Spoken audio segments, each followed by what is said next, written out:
and welcome back to my channel. So before we even get into this video, I wanted to do a quick disclaimer that this video is going to focus solely on how I pull the hair from the bundle as I braid, because I see it a lot in my comments.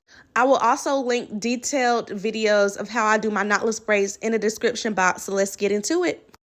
So for the purpose of this video, I'm going to be putting it on my pinky finger, but sometimes I do pull the hair from the bundle this way using my pinky. So if you think that this way might be better, you could use your pinky. It's not really that hard because, like I said before, I do use this pinky method from time to time. I am going to show y'all my actual setup. I use thumbtacks now, believe it or not. I just hang the hair up on my thumbtacks, and I'm going to show y'all the way that's set up right here.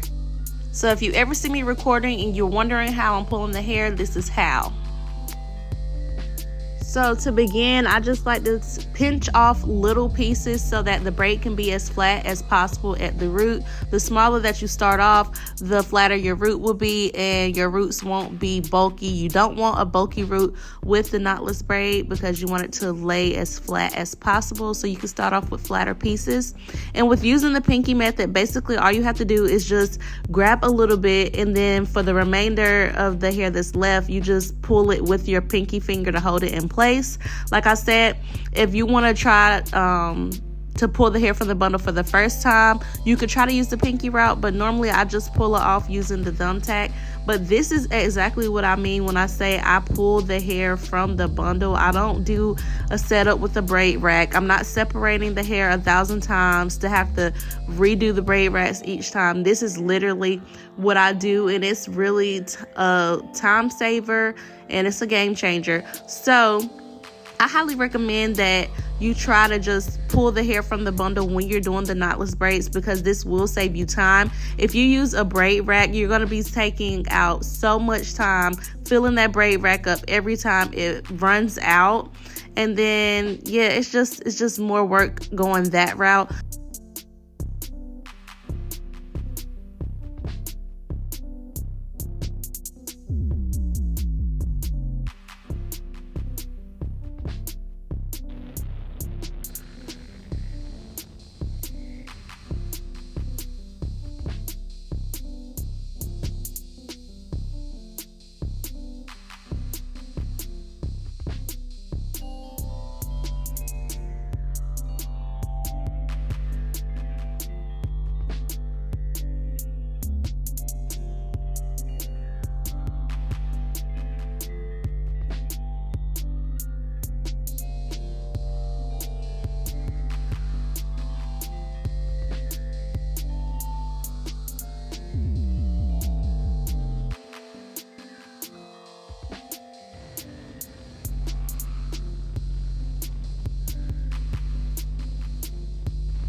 I hope this short video was helpful for you with pulling the hair and feeding the hair in for your knotless braid. Let me know what you think. I am going to have more detailed videos in the description box, so be sure to click the description box if you want to see more detailed knotless videos, or you could just click on my channel link. I have plenty of detailed knotless videos on there for y'all, and I will see you guys in the next video. Thank you.